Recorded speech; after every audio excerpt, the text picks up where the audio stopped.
IVM.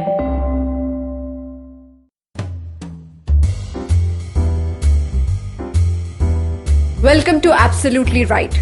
I'm your host Aditi Surana. Our guest today is Zingranwon Shatsang, very popularly known as Zing. She is the co-founder of Zido Salon in Bombay and the hairstylist for many celebrities like Aditi Rao, Samira Reddy, amongst others.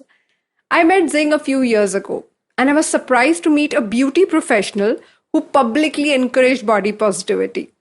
I thought some of her perspectives were worth listening to. On today's episode, we will be talking about some pressing issues: racism against Northeast Indians, body positivity, challenges of self criticism, and how Zing suffered when she was bullied professionally. I believe real, authentic, inspiring stories have the power to transform us. Today's episode is the story of a young girl from Manipur who carved her path in the competitive beauty and Bollywood industry. So amazing Zing will be joining us on the other side of this short break. Stay tuned. Hey everybody, welcome to another great week on the IVM Podcast Network. If you're not following us on social media, please do. We're IVM Podcast on Twitter, Facebook, and Instagram. I'd like to thank our sponsors this week, Paytm Money and Intel. Really fun week, and I think that you guys should definitely check out some of the stuff we did. So we had Shifa Mehta, who is the host of the show Smile India, on the Paperback Podcast. Really fun thing. On Edges and Sledges, our hosts had an episode just amongst themselves. No guests this time. Really fun show with lots of cool banter. I think you'll enjoy that quite a bit. On Storytellers and Storysellers, Vineet had Shrishti Bell on. Shrishti is the head of Netflix in India, and I think you'll really enjoy that conversation as well. Also, do check out Uncle Please Sit. Joel and Tushar had Anuya Chatakar on. Anuya hosts the popular YouTube channel Books on Toast. And don't forget others of your old favorites like The Habit Coach, Football Should Ball, All Things Policy. All of them are doing a great job during this pandemic, and you should definitely check them out. And with that, let's get you back to your show.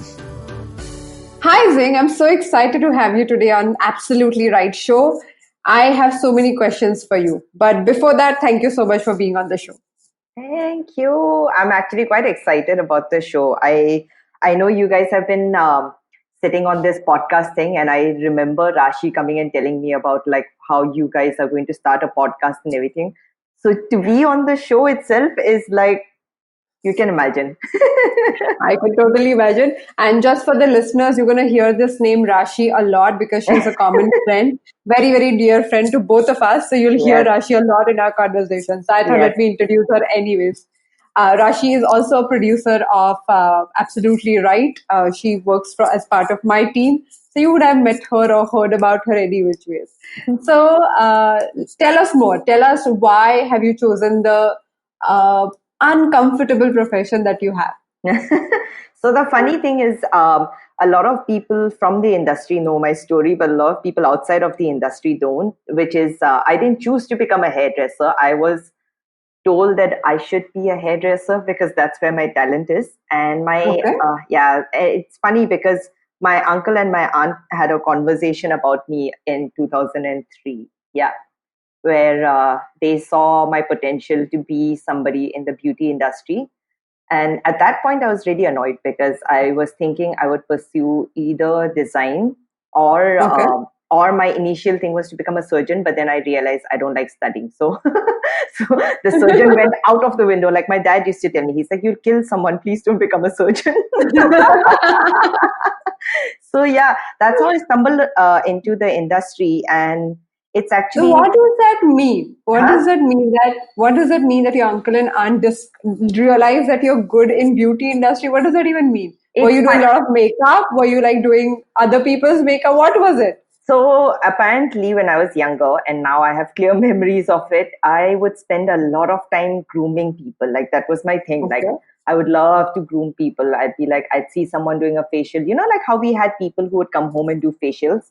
Right. And I'd see my mom and all getting it done. And I'd be like, I also want to do it. Like I learned the technique just watching it, So these guys, they used to always tease me when I was younger, saying that you'll be either a healer or you'll be a beauty practitioner. And I used to get very offended earlier because I was like, I'm more intelligent than that.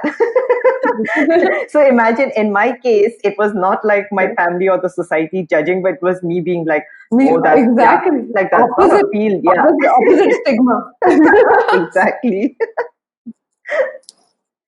Okay, so tell us, what were the important turning points to get into this journey? What was so when did you decide? Like, if you're really against the whole idea, when did you decide to turn around and actually become a hairdresser? That's so interesting because I decided on two phases. One was a little childish. I was 17 when I entered the academy for admissions, Okay. and they basically gave me the option of, because I was young, so they were like, if you're not sure and everything, you can always come and hang around in the academy when you have free time and see if Right. you like the vibe, see how we teach people, so you'll get more comfortable. Because I didn't speak at all during admission. Like, I just looked Oh, like, I don't want to do this thing, and my uncle's like, she'll make y'all proud. so so uh, when I kept going back for my just dropping in and seeing what's happening in the academy, I one day bumped into one of my future trainers who had purple hair. And okay. I remember going back home, calling my mom and being like, I want to become a hairdresser because I just realized I can color my hair and do all of this. And my mother was a little concerned about there's a lot of money getting wasted for something like that, and Why don't you color your hair yeah, anyways? yeah, exactly. And then I joined class a little Okay. bit more excited about, like, I can do this, I can do that, and all. When I joined class and we started like studying in the first week itself, I realized one was I gained a lot of respect for the industry because we study a lot of science. We study a lot of Right. science. There's a lot of logic behind every haircut that's done. So that teaching format and just opening your eyes out to, like, oh, you thought it was so easy, but it has so many things behind it, right? Of That course. on top of that, like when we started doing our practicals, I noticed that where everyone was struggling, I found it like, oh, okay, make this, and like, okay, like it just came naturally. And then that's when I was like, maybe they were not wrong, like maybe they saw something. So I started So, working on it, and the more I started working on it, I realized that I actually really really have fun doing this, man. and also, as I know from your story, which I'm already aware of, Hmm. that you were naturally good at it. So it's not only in the industry, but I have also heard from other people about some of your amazing achievements that otherwise you don't talk about. So tell us, like, what were the milestones? In what sense? Like, what do you want me to talk about the milestones, like professionally You or know, like? professionally, you became a salon director very early on, and Hmm. you kept on like moving from one brand to another. Yeah, People like really welcoming you yeah, and creating your own brand, and yeah. that's really amazing. So, yeah. On that note, I think one was the fact that the being gifted naturally definitely makes a huge difference, because I could see even in my first job, like there was a lot of issues with a lot of people because they were like, why is this young girl like getting promoted over us? And thankfully, like, I'm friends with all those guys who had an issue with me, because I'm like, hey, I'm here just working, the bosses are taking the call. So I did climb up a lot faster than most people did. And I did get to also work with very interesting salons. Now, that was a more conscious decision I made, because Mhm. I realized something when I joined hairdressing, which is I hated the way education was given to me in my schooling days. Like, not Most of us saying, did. yeah, yeah, like, Yeah. yeah, like the traditional way of thing. Given the fact that I did have a lot of interesting teachers who influenced me, but Mhm. majority of the teachers had the very, like, the typical Indian way of teaching.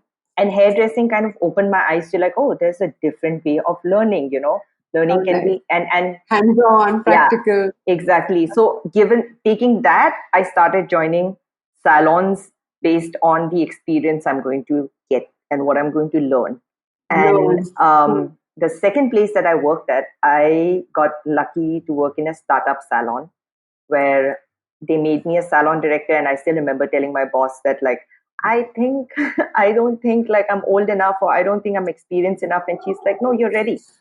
Like, it doesn't matter. And I was 19, and that meant you need, Wow. yeah, I was like, that meant you need to run that salon along with the other salon directors. You're given a job. It's not just only Yeah. cutting hair, but you're also looking into managerial stuff. And so, like that, I moved on to different salons where I picked up these different skill sets of the functioning of a salon. And eventually, when I quit my last workplace, is when Dodo, who's also my partner and my partner in crime for everything, he ended up suggesting, he's like, how long are you going to keep doing this for other people and not see the result that you're trying to achieve, you know? So we sat down Sure. and we planned our salon. And once Which is we called opened, Zido, yeah, which which is is called Zing and Zing Dodo and Dodo. together. Simple. It's like, and once we started off the salon, it's been 10.5 years. And Aditi, to be honest, I think it's like the best decision we took because we run Wow. the salon purely based on our past experiences. You know, like don't repeat the stuff that you didn't like, which was done to you. Don't do that to your staff. Right. Ethically, if you didn't agree with something, please don't do it in your own salon because that's what we all promise until the big bucks come in, right? Then we start getting swayed. And that's the Of thing that course. Dodo and I keep talking about is that we are like, we have to stay grounded no matter what happens. You have to stay grounded and keep learning, take every experience as a learning experience. And it's worked out great. Like people say, like, oh, look at your success story. And I'm like, I don't even know if you're successful. We just work. We just take every day and we're That like, that I can happy. vouch for because every time we have to hang with you, it's literally like I think 1 day a week that you take a break, Yeah, and that's also you're like really really busy yeah, even on Mondays which is yeah, your off day. yeah. So yeah. So how many years in Bombay? Okay, I 17, I moved here. I'm 34 now. So what's the math? I 17 years. Yeah, I think so. I'm like judging my math right now. Yeah. So So that long. So, what were the challenges to come to Bombay? Like we hear so many comments about the racism, Hmm. how people deal with Hmm. Northeast Indians. Yeah. What was your experience to come when you came here, and especially in the industry, but Hmm. also in general? So I this is going to be a slightly longer topic because I had like different spectrums and different thought process to the whole racism thing when I moved to Bombay. Mm, Of course, when I moved to Bombay, everyone did warn me that like there is going to be racism, there is going to be this and blah blah blah, and like you can't stop it, so you rather just go on living your life, right? Uh, Now the funny thing was when I moved to Bombay, the more than racism, the funniest thing that I used to encounter is everyone just assumed that Northeastern people don't know how to speak Hindi. Most of us are not really well to do in life, and you're not really exposed to the world outside of Northeast. And it was quite surprising for most people who interacted with me because one, I spoke Hindi. Second, I came from a privileged house. And the third thing was I had explored more than most of the people I met in Bombay. And mm, so the racism part directly to me by people who I interact with kind of got killed with those things because they're just like, now I don't know what to do with you because you don't fit into any of the box, right? But of course, on the road, in the train stations, like bus stops, you name it, like I keep joking and telling everyone, it became normal to hear chow mein. It became normal to hear mm, like a mm, Nepali or Chinky or whatever it is. And mm, and I just kept thinking to myself like that I could be angry if I want to react or something, like most people, I could be angry. I can write long statements on Facebook or whatever, but doesn't change the situation. mm, So I decided over a period of time that if the person looks like someone, if I have time, firstly, and if the mm. person looks Yeah, like someone that I can talk to, I'll educate right. them. I'll Mm, educate them instead of going and like charging at them and being like, oh my god, how did you call me that? I just go and be like it's happened to me so many times where somebody calls me a name and I sit down with them and I talk to them in Hindi and they start laughing because they're just like, oh, how do you know how to speak Hindi? And I'm like, I'm just humanizing myself to you and saying that like right. I am also from this country as much as you are. And the Mm, other times I just humor it because to be honest, Aditi, like the thing that saddens me the most is not the uneducated or the unemployed people, because you know where they're coming that's from when so they're saying true. this. The That's thing so that true. saddens me the most is my friends and the people that I know who have traveled the world, who have studied. They speak about racism, when it comes to their case. Mm, But it's so easy for them to okay. turn around and say something like, "Hey, तूने cockroach खाया क्या? Or something like that. And I'm just like, no. Like that, at that point, you don't know what to do apart from just humoring and being like, yeah, I ate a cockroach and I also ate a human being. What are you going to do about it now? Right, of course. Yeah. Yeah, so And that's really sad, no? Like when you are the victim, it's so easy to talk about the issue and not realize that you can be the victimizer when the situation turns around. yeah. And that's the thing that I am happy that I made a conscious decision to not be part of the whole thing and be like, you know what? Racism happens like between a lot of my friends are going to kill me for busting this thing, but racism happens to us as Northeasterns as much as Yes. it happens to the people who are not Northeasterns by the Northeasterns. Okay, they're like, What does that mean? So you are also racist towards us? What does that mean? like I've gotten into so many debates with my friends where they're just like, oh my god, this guy just called me a chinky, or like, they just assumed I eat the dog or whatever. And I'm like, but yeah, you just assume they smell. Similarly, you just call them, like, you also call them like dark skinned people or like, like something like that. So I'm like, you are no different from them. If you ask me, we are all the same. This country is filled with racist people. There's going to be no solution to it if all of us are just going to be like, yeah, pointing fingers, So Pointing fingers. yeah, so I'm like, rather just be a mature adult and be like, if you can educate. If you can't, just laugh about it. You can do nothing. I think equality is a choice from all angles. Yeah. Like that's so true. Like Yeah. we don't realize. Yeah. I remember this reading one paragraph, like essay kind of a thing in Marathi many years ago, where the description was if a man is on the top of the mountain and if he looks at someone else who is at the bottom of the mountain, the man who's on the top thinks that very little of the other one. Who's really, he's at the bottom, he's a really tiny thing. But he forgets that for that person who is standing down, the person on the top is also as tiny as he is. Yeah. And we forget this only because we think we have privileges and we have some layers. We believe that, I'm better off, but that's not true. We are actually looking at each other from similar space in a weird sense. Yeah, I think also like that's been my approach for so many things. I'm very grateful for my move to Bombay. Like one is the fact that I moved to Bombay because I was living in Guwahati before that and I was studying there and everything. And when you're in the Northeast, like Guwahati is the best that you can be at, like in terms of commercially, job opportunity, whatever. Sorry? Where is home for you? Where is home for me? It's funny because I grew up in Guwahati. But my parents have their home in Manipur and Imphal. And that's my vacation home. Okay. So I used to go, like me and my brother and my sister, we would go back home on our vacations. And it's strange, even though you spend like maybe say 4 months of the year or lesser than that back home, I still call mom and dad's home like home instead of the house that I grew up in. I call that a house, like my grandma's house. Right. I don't know, what is that? Like probably like emotional attachment, you can say. Of course. But yeah, home for me would be that. But that's what I was saying. Like when I moved here, I realized that moving from Guwahati, when I moved to Bombay, because my one of my aunt was like, you want to go and see the world, you want to be like more exposed, come here, like try this out. And when I moved here and as I started working, I saw all the issues and everything that everyone had warned me from the beginning of my life. The only thing that I thought was that I was like, everyone's tried the similar formula, like somebody is being racist, like you give it back to them. Somebody is not being tolerant, like you teach them a lesson or whatever it is, like that generally works. And I'm like, it's giving no solution. Everyone's still unhappy. And for me, happiness is such a big thing that I'm just like, you know what? I'm just going to kill this with happiness. I'll be like, if you look at me and you give me a dirty look, I'll probably smile back at you, like my biggest smile. And then it just makes that person awkward. And I'm like, why are you awkward? I'm just like being like, it's okay. I'm going to smile at you either ways. And I think that's what makes you amazing, as Rashi calls it. Like she always says that Zing is amazing. I totally agree.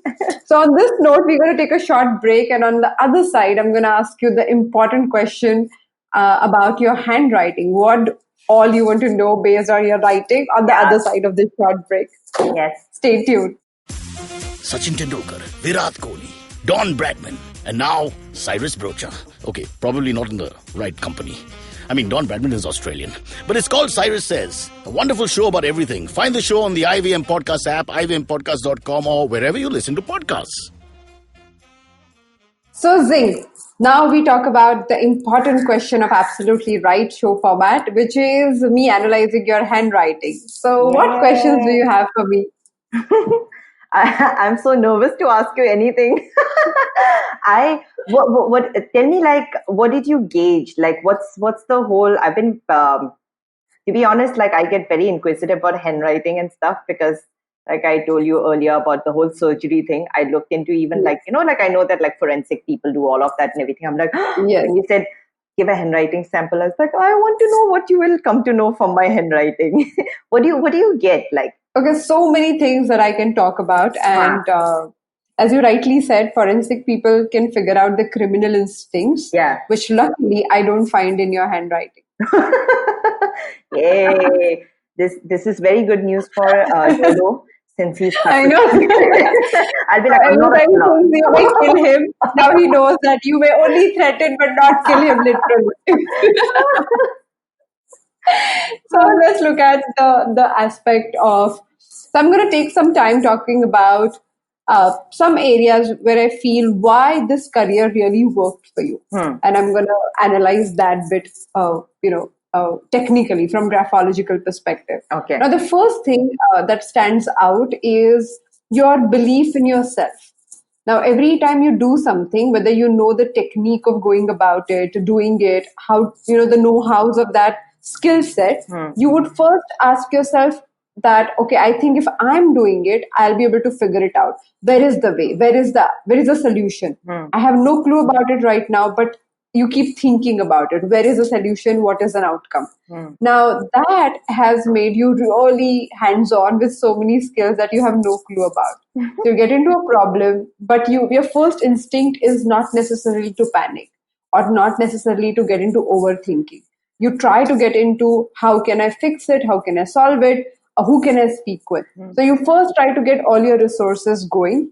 And that I feel is very, very important. If anybody is listening in right now thinking about their own self-esteem, this one area where you hold on to your long-term idea of yourself and your persona, not as people look at you, not as the way judgments come your way, but the things that you can do. Not things you have done, but things you can do. All of us have that inner voice, that inner belief about our abilities, but then we constantly buy into other people's ideas and we dismiss that. We actually fracture that idea of ourselves. And now it does not remain as strong as it was. In your case, for whatever mechanism you're using, you do not allow other people to fracture your self-esteem. I feel that's really, really amazing. That's amazing. It's funny because my therapist would be very happy because she told me the same thing. She's like, you for some strange reason have managed to just like keep who you are protected. And I'm like, it takes a lot of effort to be honest, but I can't believe it's showing in like handwriting. That's the part where I'm like, oh my God. So the second aspect of it is, I would not say necessarily a strength, but also a slight mind block or sense where you feel slightly uncomfortable is your sensitivity to physical appearance, criticism towards physical appearance. So anytime you see people are talking about physical appearance, you're very, very observant.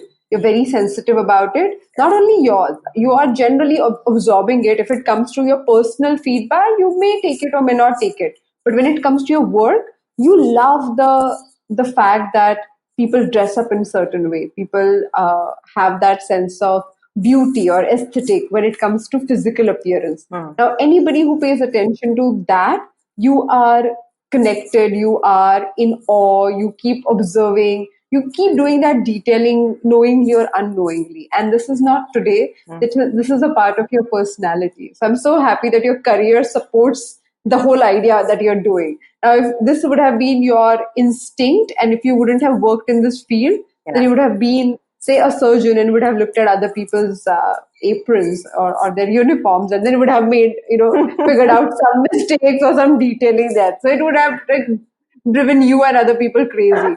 But the fact that what is your so-called weakness becomes your profession, it's so nice, because now doing that is not a challenge. Doing that is a strength. That is exactly that detailed observation, and also in a way mental analysis. You can also be critical. In your mind, you might not say it out loud, but in your mind, you're constantly analyzing and criticizing the sense of fashion, not the person, but you're like, oh, this does not go with it. You should have tried that color. You keep doing this, and now you get to do that professionally. So I'm very happy for you. You get to do that professionally. The third aspect that I felt goes very well with your words is your ability to execute. Even if you don't have great strategy in mind, you are very, very committed to execute whatever you know. Yep. Right? So you are like a bulldozer when it comes to execute. Yeah, I everyone can tell you. I mean, like Rashi will tell you, I have no time for anyone because I'm such a workaholic, and everyone's like, what are you doing? And I'm like, I feel like I'm always finding something to do. I would not say workaholic. You're not somebody who gets obsessed with it. I feel there's like a personal research going on in what you do, and you're so intensely involved with it. I totally understand it, because if you leave me alone for months together, I would never run out of things to do, because I have so many things to do all the time. And because I'm so curious about my work, so when you finish reading something, you finish implementing a new model, so you always have something or other to work on. So I get it. So it's not workaholic in your case. You're not using work as your excuse not to meet friends, but you're genuinely interested and to execute whatever you think is an idea. You want to get to execution. These are three things I feel work for your advantage when it comes to this profession. Over to you. Your question. Please tell me if there are some negative points also, because see, as you said, the critical part, right? Like there is, I think the critical part happens a lot to me directly than to other people. I'm very critical about like certain things, because like you noticed in my handwriting analysis, I try as much as possible to preserve the person I am. And when I see these like little alarms where I feel like I passed a comment, for example, or something like that, I'm just like, hey, 1 second, that's not me normally. Like, why am I doing that? Why am I being judgy, or why am I being so and so? So I'm always like asking people, like, give me the negative feedback also, because sometimes I feel like when you're so stuck in your head, right, you kind of sometimes also zone out when people are talking to you. And this is a brilliant time for me to learn if there's something that I need to unlearn, or I don't know. Like, do you see something where you're like, maybe Zing, you need to work on this? I feel, thank you for asking that question directly, because I would have got to that point anyways. So the point is, you are fundamentally a loner. You function as one person doing everything. Now, working in a team is a choice. It's not the most natural choice, but it's a conscious choice. So you require your own mechanism to lead a team, or you do get like overwhelmed by the whole idea of people around you, because you're fundamental in your head, you're a loner. If you can do so many things alone that people would be surprised about. They're like, oh, you can, because you're surrounded by people all the time. So they think you're a social being and you do all of this, which is not exactly true about that is so on point. So when you are talking about preserving yourself, I think at this point in time, you're not considering the fact of preserving the loner, because it's important. That's your recharge mechanism. It's not loner as lonely. It's loner as someone who loves to be alone. So you have to take out time to make sure that you nurture the person who loves to be alone. It's important. It's funny because, I always tell myself, when anyone's like, why are you such a loner? Because it's used in a negative term. And in my head, instantly, I'm like, but I'm a lone wolf. I've always been a lone wolf. I'm like, I've always ran free on my own, I was like, so I'm comfortable this way. And what you said about like, because I'm such a social profession and I'm in Bombay, where you are around 1 million people, I think, on a daily basis. I find that happening like every hour and a half, where I switch off. Also, you work, you travel with your partner Yes, often. So yes, it's literally like yeah, having one person around you all the yeah, time. yeah, So yeah. how's that going? It's interesting because he is somebody who understands, and that's the reason why I'm with him, right? Because he understands me more than anyone I can imagine, like he knows for a fact, like during the quarantine, we've been joking about how he keeps telling me, he's like, how you go and you do this thing when you come in the salon, you do back-to-back appointments, and at some point you come and you tell the team, don't disturb me for 5 minutes, just 5 minutes, Right. nobody come around me, I'm gonna go at the back. He's like, you've been doing this in the quarantine also, where I come and I tell him things like, so now I'm gonna start my stuff, if you need anything, you come and you tell me, but I'm not hanging with you. And he's like, yeah, because I know that's, you're bound to do that. So, Yeah. so that way I'm That's lucky. so Yeah. nice. Yeah. He gives That's me so my nice. space So at nice. least. The second point that I have in mind when I look at Hmm. your writing area to work upon or change Hmm. is sometimes you become self-critical beyond requirement.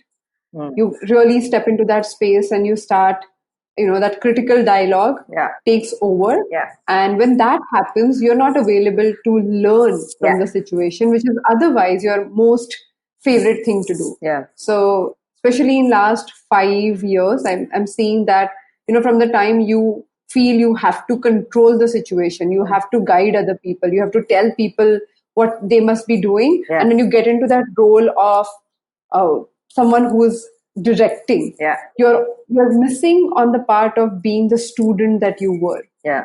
So it's not that you're not learning, Hmm. but when you get into the zone of being very critical of yourself, Yeah. you just become more controlling of everything that is in control of you.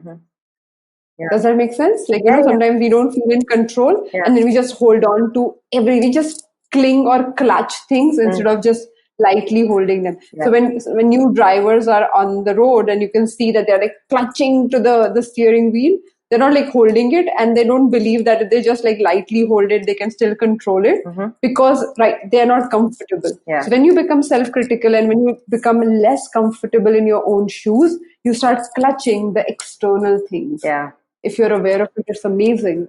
So tell me if you have any questions in I that way. am. I am. In fact, it's something that I am always debating with all the time, because the thing is, this comes from the fact that I grew up in my grandma's house, where she's a disciplinarian, and I'm gonna use the term because I call her that lovingly. Okay, as I was growing up, everyone who knew me knew that I called her Hitler, because that's how she was. Lovingly. Yeah.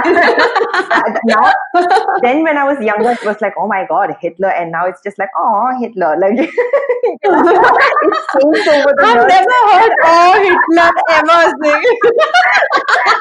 I know. That's why I was like, welcome to what happens inside my head. It's like a kitchery of like things. But it like something that I think I have not been able to get off completely is that, where like, because you grew up in a very disciplined life, like, you had a regime, they wanted us to be good children and everything.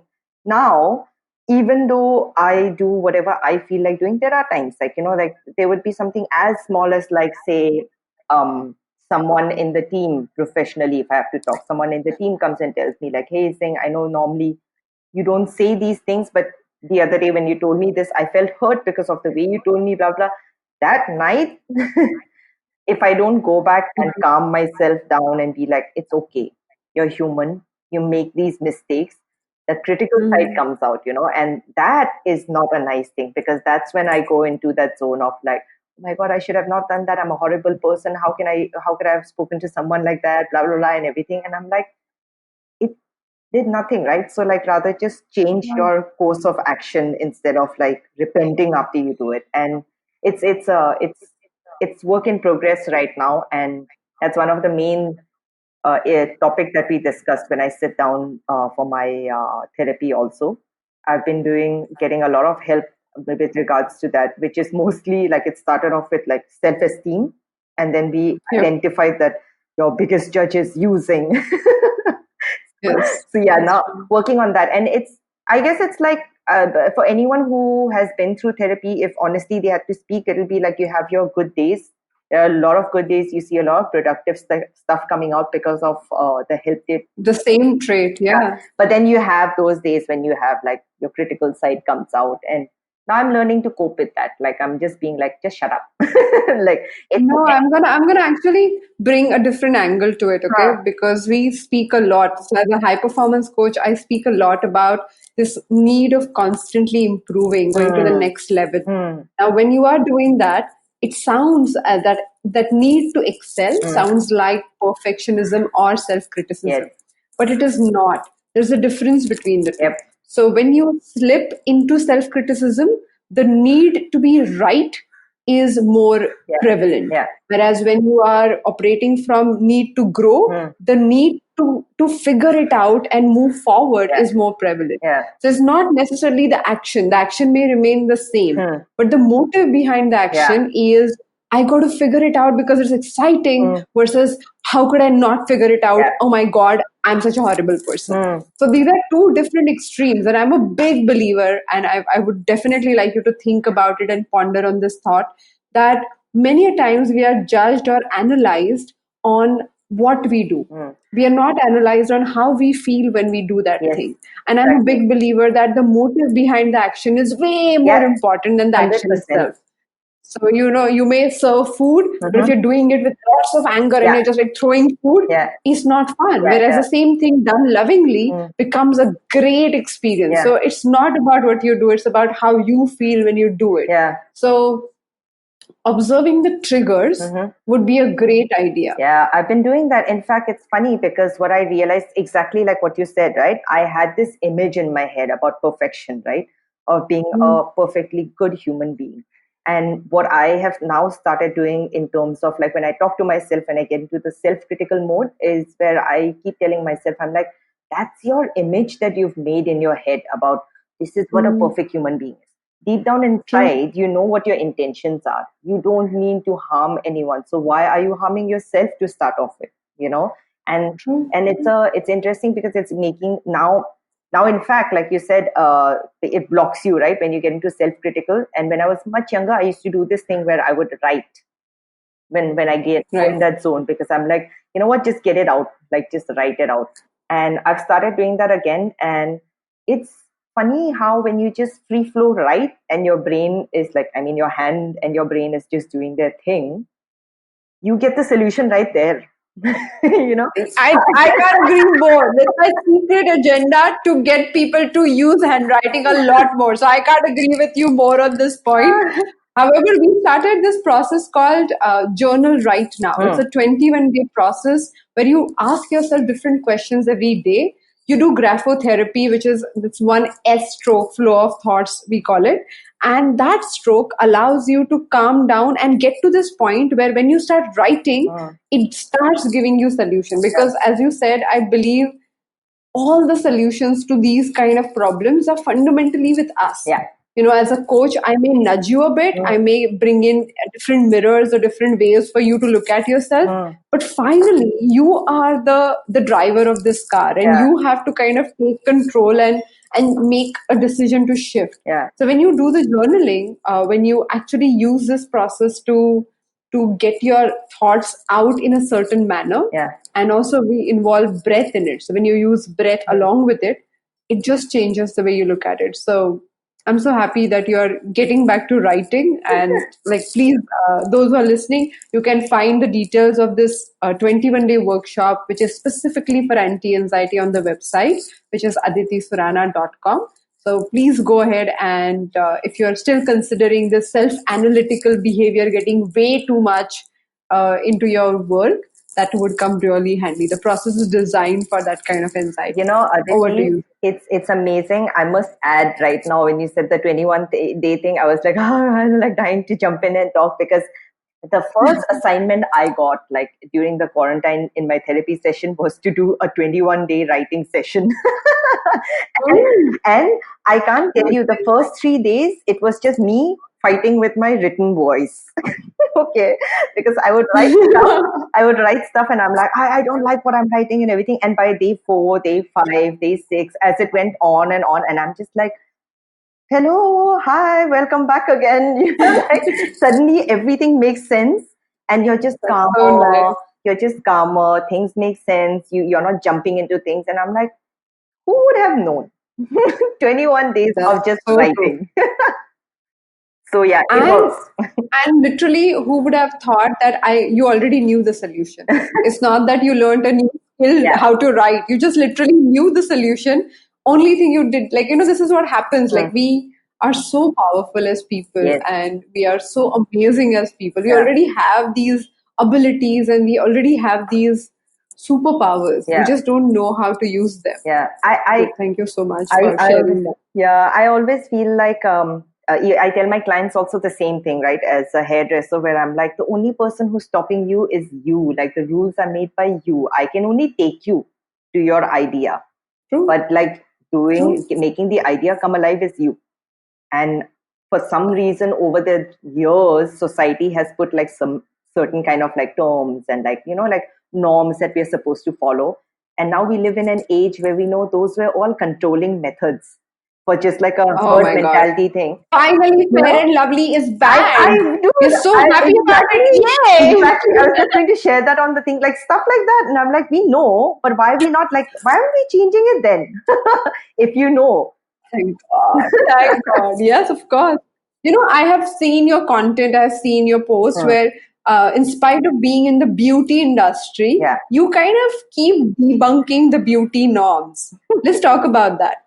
I feel so happy about it. I just can't thank you enough because it's coming this from a person who otherwise promotes beauty, Yeah. talking about no body shaming, Yeah. accepting yourself for what you are, coloring your face black only because you can. Yeah. So please go ahead, tell us more about that. I think it came a lot from the fact that one, though I wanted like this is all on my social media, and I wanted my social media to be as transparent and honest as possible. And as I went through different phases in my life, I realized that I'm like, I don't what I don't like I said with the job thing also, right? Like if I don't like something that's being done to me, I shall not be doing it to somebody else. So while I was growing up, there was a lot of notions about beauty. And like, again, going back to the handwriting analysis, like you said, I'm very sensitive about like appearance, not because of, Right. not because of anything else, but I feel like appearance is given too much of worth and too much of, a weightage in the society, where I'm just like, you're not just only your physical form. That's going to go away sometime, right? And what about So developing a personality? What about developing your brains? And in the beauty industry, what I find really frustrating is that we all know this, but we participate. And then, like one fine day when you stop and you quit the profession, or you fall ill because of some serious chemical intakes, being in the salon right. environment and everything, is when you decide to voice. And I'm like, no, what if you can be in the industry and tell people that you don't have to get Botox done, you don't have to go and color your grace, you don't have to do any of that, because that doesn't define you. if True. if your idea is to look presentable, let it be that, and not changing into like a Priyanka Chopra. Like Yeah, that's not like realistic. anyone else, Yeah, or like yeah. trying to be the acceptable Mhm. idea of beauty is what we are talking about. Yes, I'm like, have realistic goals, because if I, as a beauty person, does not speak and tell people that, hey, there are people like us who believe in you should be as you are, and we just want to enhance you. I think a lot of Hmm. people get a lot of wrong ideas these days about like we need to look a certain way to look beautiful, or we need to look a We, certain we, way we to are get accepted. constantly fed those Yes, ideas also, Zing. yes, Everywhere yes, we go, we are constantly fed those ideas, yes. and people who follow those norms Hmm. are much more in number than those who do Yeah. not, and thereby those who do not feel left out Hmm. or really misfit in the overall social structure Yeah. that we belong to. Yeah. So I hear you. And what I realized was I am tougher because I have a very strong my sense of who I am and what I am as a person was installed by my mom and my dad, and I'm so glad that Hmm. they were so this thing about like personality. They're like, your looks will So, fade. Like, let it be, it'll come, it'll go, whatever it is. They're like, but personality. And I realized that I fought so much to retain and to keep who I am being in the beauty industry. Like, like how people would be like, you need to look a certain way and everything. And I'm like, no, I refuse to put full face makeup and come to work every day, because you're not paying for my pimple whatever treatment and everything. Yeah, exactly. I was like, my hair's getting burnt because I'm putting like some rubbish into my hair. And you're saying sell it to a client. I'm not going to do that to somebody else. So when I know, as somebody who's in the industry, as the face of the industry, I have so much of pressures on me, right? It's not fair for somebody else who's not from the industry and they have so many other things to do. Why should that be your priority? The priority for us is actually to make you feel better about who you are and not to make you feel like you're lesser than what you are. So true. So true. That has been my mission. That has been my overall purpose for the work that I do. I believe that everybody must be the best possible version of themselves, and it comes from inside. Yeah. And it's so nice to meet you where you're doing it from outside with the belief that you have to accept yourself. It's just like so nice to meet people who resonate that whole idea. And I agree with you that it's so easy to fall into the trap and sell people what fear-based ideas can give you. And as a business owner, I have made so many choices where I'm like, no, this is completely inflicting fear, and I'm not going to do this. I'm not going to sell people fear. Even if it takes time for work to grow, I will go through the process, but no quick fixes here. You don't want to sell ideas that you won't buy yourself. So thank you for doing that, especially in the industry that you belong to. Thanks, and thank you. In fact, I'm so happy, like whenever we are such a small number of people who think like this, right? That I feel so happy when I connect with other people who think the same, because I'm like, not alone. Like, more of us. More of us. more lonely wolves out there. Sorry, alone wolves there. Yeah. So I have a last question for you here. Now, we spoke about certain pressing issues that you experienced. And I want to know, as a woman, as an entrepreneur, as a professional, what was that issue for you? And what did you do? Like, this is also for people to understand that sometimes you can go through therapy, sometimes you can go through, different kind of medication if required. But there are so many options that are available in our hands to begin with. So would you share one of the pressing experiences which was really tough for you to deal with, and what exactly did you do to come out of it or deal with that situation? So I had two pressing issues, with regards to like coming out and exploring this side of me. The first thing, on a more personal level, when I lost my dad when I was 19, and he was probably like the closest person to me in my life, because he knew everything, and like he was like my. And you were already in Bombay? Yeah, I was already in Bombay. And I got to know about, like, some 2 years back or something, the idea of me moving to Bombay was him. Like, he just thought that, he just thought that I would do better outside of the Northeast. I don't fit in. So he could recognize all of that. And when I lost him, I think I felt very lost suddenly, because I realized that I'm like, oh shit, I'm an adult now. I have to be more responsible for my action, because before that, what would happen is I'd go to him for everything.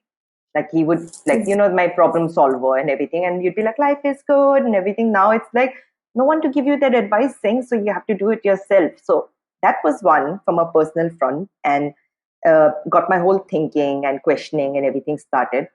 But the main breaking point for me was in a slightly more, even like, it's not death, but it's like almost like a tragic side of I for the first time in my life in Bombay felt like I had no one, which was my last workplace. I worked with a salon with somebody who was one of my closest friends since I moved to Bombay, and she knew everything about me. I knew everything about her, and we had like this whole no judging and blah blah blah, all of that. And I obviously was more than happy to join her team, right? Like, when she wanted to start the salon, and the idea was to run the thing together, given that she's the boss and I just run the show for her, which things were going fine and everything. And slowly, before I could notice, other people started noticing that I am being taken advantage of because I am the person I am. And I'm also like, I don't speak about it too much, but now I've started like speaking about this side of me. I'm a very giving person. If I like you and if I believe in you, I give you my 100%. Otherwise, I'm just like, I'd rather not be part of this project, you know? So what I started noticing very slowly was how I was being taken advantage of in terms of a lot of work stuff that I shouldn't be doing. I was doing that. On top of that, I was dealing with the other shit of like the other people and everything. And I'm like, this is not my job. And a lot of things happened basically, like something that we were not expecting. And what I realized was because she knew me so well, I eventually have come to terms with the fact that she completely manipulated the whole situation, like knowing who I am as a person. And so when I had my breaking point one day where I was just like, I can't do this anymore, you know. So I sat down with her and I gave my resignation. We had a huge emotional moment of like confronting and saying stuff and things that should have been said in the beginning and everything. And when I quit, I felt like a sudden feeling of calm, of being like, I finally fought for myself. Like, you know, I never did. I always forgave people because I'm like, come on, they don't know. Like, you know, you understand for them. And this time round, I was just like, no, I'm not going to take like I'm not going to take beatings quietly. I'm not going to be quiet when somebody is doing something wrong to me because then I'm just allowing that person to go ahead and do more. And so I felt calm about that. Post that, when I wanted to take a break from everything, from hairdressing, just people like that I knew in Bombay, I went off for a short break to Hampi.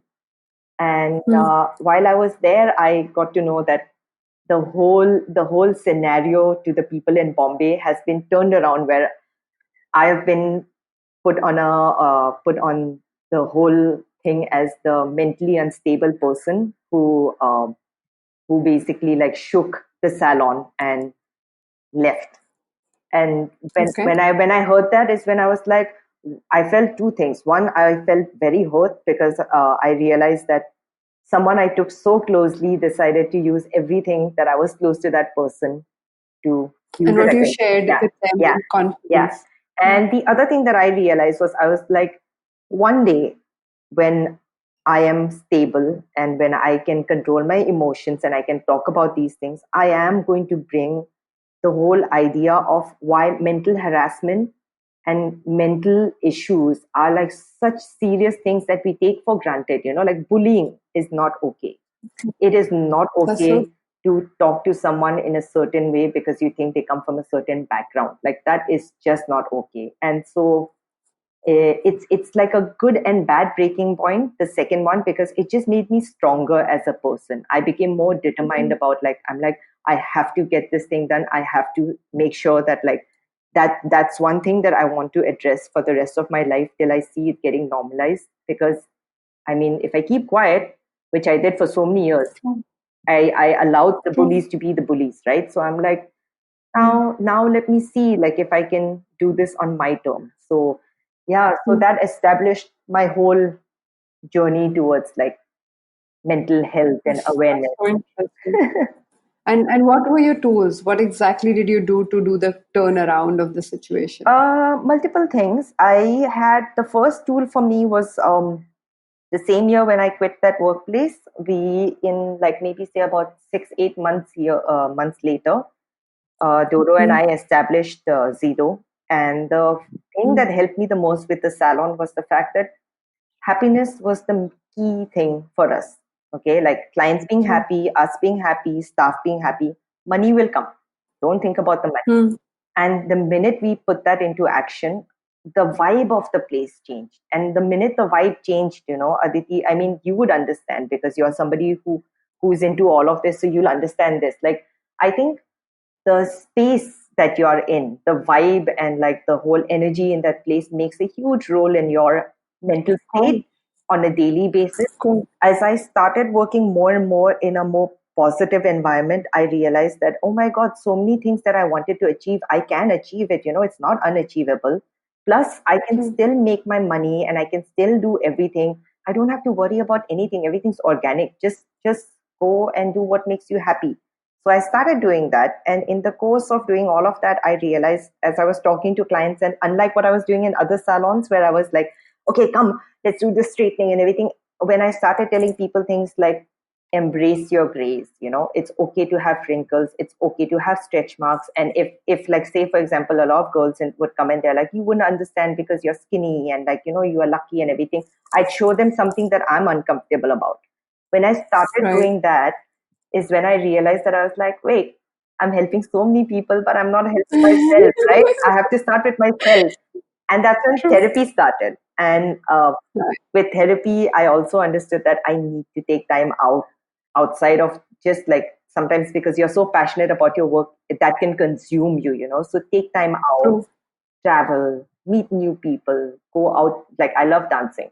So like go out and just dance. Like a lot of people ask me, they're like, what are you doing? And I'm like, I'm going out dancing. Like, like just do stuff that makes you happy. And it's like each day as it comes, you analyze the day at the end of the night before you sleep, you analyze the day. Something you didn't like, go ahead and change it the next time, or like try to do something different. And that's so nice. That's so simple and just so powerful at the same time. Yeah. Thank you so much, Zing. Welcome. It was a roller coaster for you to come all the way to Bombay and make this new place your home and figure out all the challenges that this profession can render. Like I think this profession is not the easiest one. With the kind of competition you have, the kind of demand, the kind of specification, and still holding a space. And to me, when I look at you and the fact that how you have constantly embraced yourself and constantly connected to the message, that because I have seen you only in that phase. I don't know the older Zing. So I've only seen Zing talking about how it's okay not to pay too much attention to things and how it is okay to not obsess about your hair, and your hairdresser saying it is kind of interesting. And, oh, wow. I didn't believe that hairdressers also speak this language. So that was really cool for me. So thank you so much for being on the show. Thank you so much for spreading the message that you do. Please keep doing this. This is really. Thank you. And seriously, like, I mean, normally when I talk about my struggles, a lot of people are like, oh my God, so what are you still doing in Bombay? It must be so difficult. And I'm like, you know what? It's because, I mean, it's you can talk about the good things and it'll never end, right? So you rather just like zone down to like the negative stuff and like, I'd like to change this. The roller coaster actually has been so good, Aditi. I can't tell you, because it's like I don't have an option but to evolve. True. So, and I was reading something yesterday, and this lady says that when other person is being really horrible, they're giving you a possibility, a new space where you have to step up. And that is a gift. We don't realize that their behavior is a gift for you to step up. We believe that they're trying to push you down, which is only one of the perspectives. The very moment you realize this is happening because this is my time to step up and move to the next level of my game, your language changes, your overall way of functioning changes. And that's so amazing. Lovely to have you. Thank you so much. And I'm gonna quote Rashi. It was so cool. Amazing. Zing, you're amazing. So thank you so much. Thank you so much. Thank you so much for having me on the show. I had actually a lot of fun chatting, man. Like we could go on doing this for days. Intense emotional pressure, professional bullying, and constant self-criticism. All these things can trigger emotional imbalance and can lead to depression. The World Health Organization declared in 2017 that 264 million adults around the globe suffer from depression. We cannot ignore or even deny the need to talk about this topic. Let's discuss the symptoms, the challenges, and more importantly, the ways to battle depression on our Friday episode. Thank you so much for joining me today on this episode of Absolutely Right. I'm keen to know what were your takeaways from this conversation with Zing. Have you dealt with bullies in your life? What exactly did you do? What action will you be taking today to improve something in your life that you learned from this episode? Do share your experience and send your questions to me on my Instagram handle at Aditi Surana. If you like this podcast, then don't forget to check out other interesting podcasts on IVM Network. You can listen to us on IVM Podcast app or ivmpodcast.com. You can also follow us on our social media. We are at IVM Podcast on Twitter and Instagram. Let's connect on Friday. Till then, happy writing!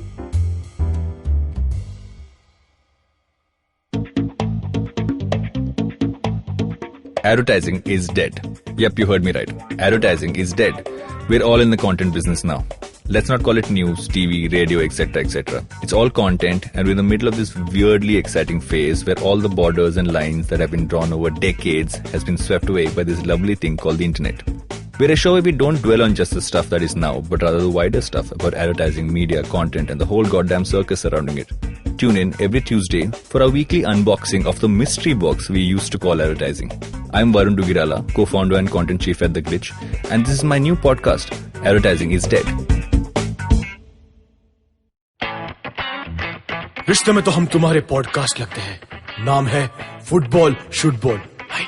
Presenting Football Shortball, a show about three friends discussing our favorite game over a beer. Sometimes three, maybe even five.